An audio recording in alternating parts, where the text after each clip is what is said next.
اللہ نے ارشاد فرمایا یہی میرے وہ بندے ہیں الذین آمنو جو کامل مسلمان ہیں وکانو یتقون اور تقوی والے ہیں. سبحان اللہ. یہ اللہ کے ولی ہیں. یہ بہت محنت کرنا پڑتی ہے. اور میں نے حدیث پاک پڑھی بہم تمترون و بہم ترزقون. ریاض الصالحین کی حدیث پاک ہے. یہی میں نے حدیث پاک مفہوم پیش کیا تھا نا. آقا فرماتے ہیں کہ ملک شام میں 40 ابدال رہتے ہیں. کتنے ابدال؟ 40. اگر ان ابدال میں سے ایک کا بھی انتقال ہو جاتا ہے اللہ اس کی جگہ پر دوسرا ابدال فوراً مقرر فرما دیتا ہے. انہی کے وسیلے سے تم پر بارش نازل کی جاتی ہے.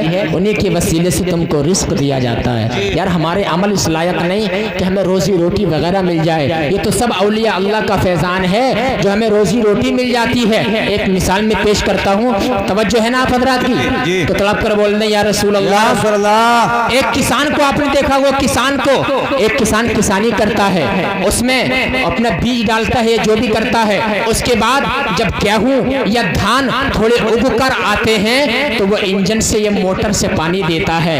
آپ اس سے اب سوال کرنا کہ بھائی یہ تو بتا, تو یہ جو اپنے کھیت کو پانی دے رہا ہے تو نے پانی گیہوں کو دیا ہے یا گیہوں کے ساتھ یہ گھاس اگ رہی ہے تو نے اس کو بھی پانی دیا ہے؟ وہ کہے گا ارے مولانا میاں صاحب کیسی بات کر رہے ہیں, سید صاحب آپ کیسی بات کر رہے ہیں, میں نے پانی جو ہے وہ گھاس کو نہیں دیا ہے بلکہ میں نے پانی گیہوں کو دیا ہے. تو آپ سمجھ جائیں گے گیہوں کے وسیلے سے, گیہوں کے صدقے میں اس گھاس کو بھی پانی مل گیا. اسی طریقے سے یہ اولیاء اللہ ایسے ہیں اللہ کے جو رزق کا فیضان جاری ہوتا ہے وہ ان اولیاء اللہ کی طرف جاری ہوتا ہے اور ان کے وسیلے سے ہم گناہگاروں کو بھی مل جاتا ہے, ان کے وسیلے سے ہم سیاکاروں کو بھی مل جاتا ہے. کیا بات ہے. نعرہ تکبیر, نعرہ رسالت, مسلک کے اعلیٰ حضرت میرے رضا نے اپنے مرید امجد علی کو دے دی جیل سے رہائی.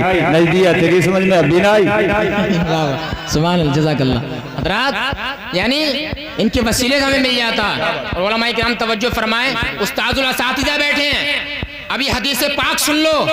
یعنی آقا نے فرمایا آج کچھ لوگ گمراہ کر رہے ہیں نا, ایک آیت پیش کر دی دوسری چھپا دی, ایک حدیث پاک پیش کر دی دوسری چھپا دی.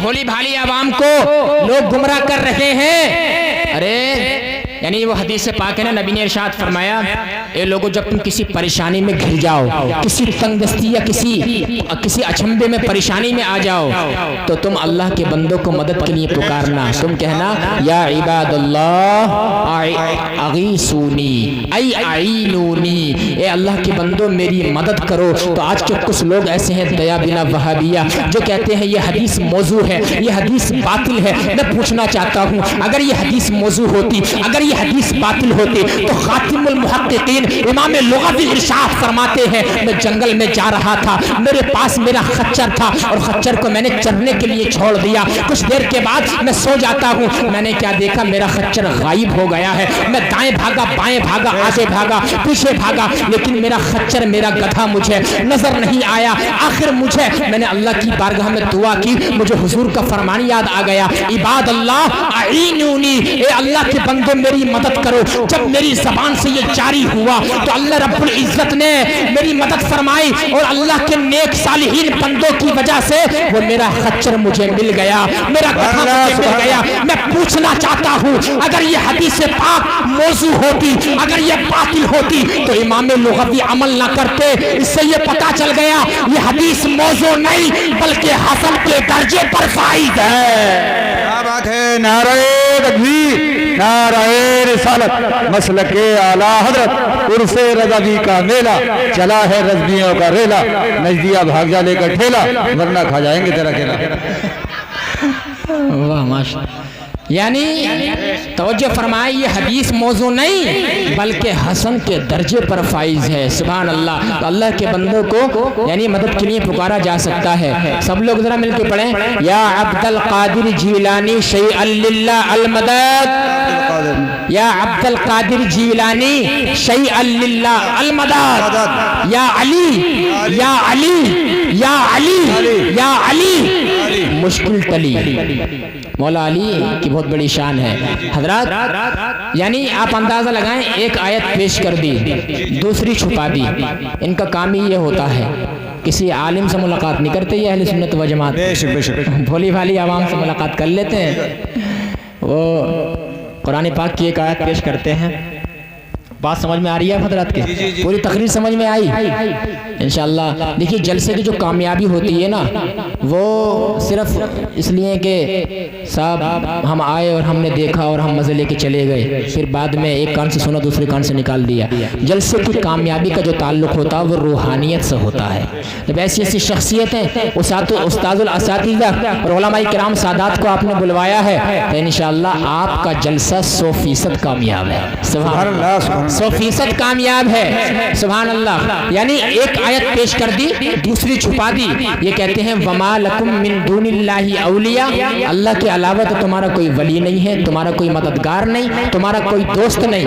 علماء کی توجہ چاہوں گا، یعنی کیا کہتے ہیں کہ اللہ کے علاوہ تمہارا کوئی ولی نہیں، تمہارا کوئی مددگار نہیں، تمہارا کوئی دوست نہیں، پھر آپ کیسے کہتے ہیں غوث اعظم ہمارے ولی ہے، غریب نواز ہمارے ولی ہے، صابر علاء الدین ہمارے ولی ہے؟ تو میرے دوستو یاد رکھنا اللہ نے دوسری آیت میں ارشاد فرمایا انما ولیکم اللہ ورسولہ والذین آمنوا، بے شک اللہ بھی تمہارا ولی ہے، نبی بھی تمہارے ولی ہے، رسول بھی تمہارے ولی ہے۔ جو لوگ ایمان لائے، جنہوں نے توحید کو مانا، جنہوں نے رسالت کو مانا، وہ بھی تمہارے ولی ہے۔ اب ایک آیت تو منع کر رہی ہے اللہ کے علاوہ تمہارا کوئی ہیلپر نہیں، دوسری آیت کر رہی ہے اللہ بھی تمہارا ولی، نبی بھی تمہارے مددگار، ایمان والے بھی تمہارے مددگار۔ اب ان دونوں آیتوں کے اندر تطبیق کیسے کی جائے، مسئلے کو سولو کیسے کیا جائے، اس کا حل کیا نکلے گا؟ تو میرے دوستوں ماتی پور کے غیور مسلمانوں یاد رکھنا، یعنی جو حقیقی ولی ہے وہ اللہ رب العزت ہی ہے، اس کی عطا سے غوث اعظم ہمارے ولی ہیں، اس کی عطا سے غریب نواز ہمارے ولی ہیں، اس کی عطا سے صابر کلیری ہمارے ولی ہیں، اس کی عطا سے اعلیٰ حضرت ہمارے ولی ہیں، مفتی اعظم ہمارے ولی ہیں۔ وہ ذاتی ولی ہے، یہ سب عطائی ولی ہے۔ سبحان اللہ، نعرہ تکبیر، نعرہ رسالت، مسلک اعلیٰ حضرت ہمارے نبی کی شان۔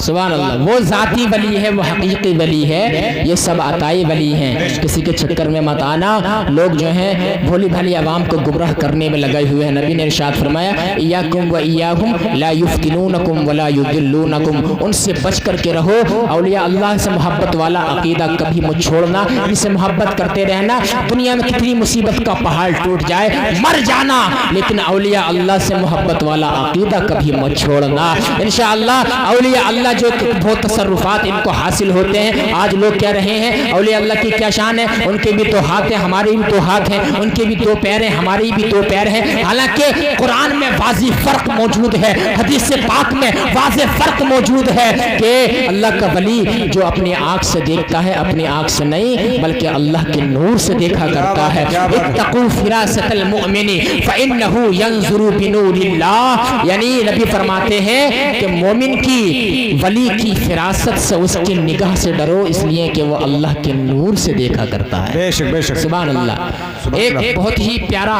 میں آپ کو واقعہ سنا دوں، اس کے بعد بات ختم کر لیتے ہیں، وقت کافی ہو گیا۔ درود پاک پڑھنے سب لوگ اللہم صلی علی سیدنا و شفیعنا و مولانا محمد بارک وسلم صلاۃ و سلام صلی اللہ علیہ وسلم۔ ایک ولی گزرے ہیں جن کا نام تھا حضرت حاتم اصم۔ کیا نام تھا؟ زور سے بولیں ذرا۔ حاتم اصم، حاتم اصم رضی اللہ عنہ۔ یہ کسی کے ہاں پہ جاتے بھی نہیں تھے اور دعوت بھی قبول نہیں کرتے تھے۔ ایک دن ان کا مرید آیا، بولا حضور آج تو دعوت قبول کرنا ہی پڑے گی آپ کو۔ اس نے حدیث پاک بتائی کہ حضور نبی نے ارشاد فرمایا جب کوئی دعوت کرے وہ اجابت الدعوہ، یعنی حق المسلم علی المسلم خمس، مسلمان کے مسلمانوں پر 5 حق ہیں، تو اس میں ایک یہ بھی ہے کہ کوئی دعوت کرے تو اس کی دعوت کو قبول کر لینا۔ حضور دعوت قبول فرمانے حدیث پاک جب بتائی تو انہوں نے اس کو سماعت کیا اور کہا چلو میں نے تمہاری دعوت قبول کر لی، لیکن میری 3 شرطیں ہیں۔ کتنی شرطیں ہیں؟ زور سے بولیں ذرا۔ 3 شرطیں ہیں۔ اس واقعے کو سننے کے بعد میرا وجدان بولتا ہے کہ آپ کے دل میں ٹھنڈ پڑ جائے گی. میری 3 شرطیں ہیں. جب 3 شرطیں انہوں نے بتا دی, کہا 3 شرطیں کیا حضور؟ کہا پہلی شرط میری یہ ہے کہ میں جہاں چاہوں گا وہاں پر بیٹھوں گا, آپ مجھ سے زبردستی نہیں کر سکتے. پہلی شرط میری یہ ہے. اللہ اکبر. مرید نے کہا کہ اللہ والے ہیں, صوفوں کا قالین کا انتظام کر دوں گا, جہاں چاہیں گے بیٹھ جائیں گے. کہا دوسری شرط کیا ہے؟ کہا میری دوسری شرط یہ ہے. ارشاد فرمایا جو میں چاہوں گا وہ کھاؤں گا, آپ مجھ سے زبردستی نہیں کر سکتے. مرید نے سوچا دل میں کہ مرغ مسلم اور طرح طرح کی نعمتوں کا میں انتظام کر لوں گا. اللہ اکبر. اور کہا تیسری شرط کیا ہے؟ ارشاد فرمایا میری تیسری شرط یہ ہے جو میں کہوں گا اس کو ماننا پڑے گا. مرید نے کہا ظاہر سی بات ہے اللہ والے ہیں, نماز روزے کا ہی حکم دیں گے. جب حاتم اصم کی جب حاضری ہوتی ہے, جب آپ کی آمد ہوتی ہے مرید کے گھر پر, تو اللہ اکبر اس نے انتظام کیا ہوا تھا قالین کا. اللہ اکبر. تو حضرت حاتم اصم قالین پر نہیں بیٹھے, آپ جو ہیں صوفے پر نہیں بیٹھے, آپ جو ہیں جہاں پر لوگوں کی جوتیوں کا چپلوں کا جو ڈھیر لگا ہوا تھا حاتم اصم وہاں پر بیٹھ جاتے ہیں. مرید کہتا حضور آپ مہمان خصوصی ہیں, آپ اندر آن کے بیٹھیے. حضرت حاتم اصم نے کہا تھا میں نے پہلی میری شرط یہ تھی جہاں میں چاہوں گا وہاں بیٹھوں گا, تو مجھ سے زبردستی نہیں کر سکتے. اللہ اکبر. مرید بیچارہ خاموش ہو جاتا ہے. جب کھانے کا وقت آیا تمام مہمان دسترخوان کے ارد گرد بیٹھ جاتے ہیں, اور بیٹھنے کے بعد جب حضرت حاتم اصم کو بلایا کہا حضور آپ کھانا تناول فرمائے. حضرت حاتم اصم بھی بیٹھ جاتے ہیں, اپنی گدڑی سے ایک سوکھا روٹی کا ٹکڑا نکالتے ہیں, کھانا شروع کر دیتے ہیں. وہ کہتا حضور آپ کے لیے چکن فرائی طرح طرح کے مرغ مسلم ہے. آپ نے فرمایا میری دوسری شرط یہ تھی میں جو چاہوں گا کھاؤں گا, آپ مجھ سے زبردستی نہیں کر سکتے. مرید نے پھر اجازت دے دی. آپ نے روٹی کا سوکھا ہوا ٹکڑا آدھا کھایا, آدھا اپنی گدڑی میں رکھ لیا. تیسری شرط کیا تھی؟ اب جب تیسری شرط یہ تھی کہ اب آگ جلائی جائے. کیا سنی صاحب؟ آگ جلائی جائے. جب آگ خوب روشن ہو جائے اس پہ ایک توا رکھا جائے. جب توا خوب گرم ہو جائے تو مجھے بلوایا جائے. جب میں آ جاؤں تو پھر دیکھنا آپ. توا رکھا گیا, آگ روشن کی گئی. حضرت حاتم اصم نے اپنی چپل اتار کے اس توے پہ کھڑے ہو جاتے ہیں. گرم توے پہ اللہ کے ولی کی شان دیکھیں, 4-5 منٹ گرم توے پہ کھڑے رہے. روٹی کا سوکھا ہوا ٹکڑا نکالا, اللہ کی بارگاہ آسمان کی طرف منہ کیا, میرے مولا باری تعالی مولا کریم میں نے تیرے لیے روٹی کا سوکھا ہوا ٹکڑا کھایا ہے, میں نے اپنے نفس کو مار دیا. مولا کل قیامت کے دن میرا حساب نہ لینا.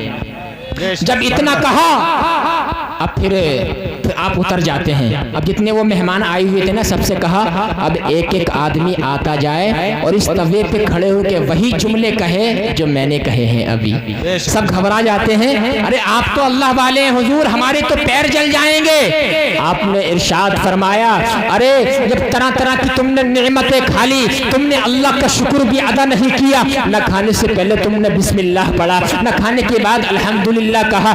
جب آج تم یہ صرف چند منٹ کے لیے اس توے پہ کھڑے نہیں ہو سکتے, کل قیامت کے دن جب نفسی نفسی کا عالم ہوگا, زمین تانبے کی ہوگی, لوگ برہنہ اٹھائے جائیں گے, اور جب سورج سوا نیزے پر ہوگا, جب کوئی سایہ نہیں ہوگا سوائے اللہ کے سائے کے, تو حضرت حاتم اصم فرماتے ہیں کہ اس دن تمہارا کیا حال ہوگا. سب لوگوں نے چیخ و پکار کے بعد آہو فغا کرنے لگے اور حضرت کے قدموں پہ گر جاتے ہیں. سچے دل سے سب لوگوں نے توبہ کی اور کہا حضور ہمیں توبہ کرا دیں, اور کہا حضور آج کے بعد ہم کھانا تناول کریں گے تو بسم اللہ پڑھیں گے, الحمدللہ پڑھیں گے. میں آپ سے پوچھنا چاہتا ہوں لوگوں جلسے سے پیغام لے کر کے جاؤ, کبھی آپ نے کھانا کھانے کے بعد اللہ کا شکر ادا کیا, کبھی آپ نے بسم اللہ پڑھی, کبھی آپ نے پانی پینے کے بعد اللہ کی حمد بجا لائے, آپ نے کچھ کیا, کبھی آپ روزانہ 10 مرتبہ درود پاک پڑھتے ہیں. حضرات محترم ہمیں کہاں توفیق ملتی ہے, یعنی زندگی ہے, معلوم نہیں کب زندگی کا آخری موڑ آ جائے.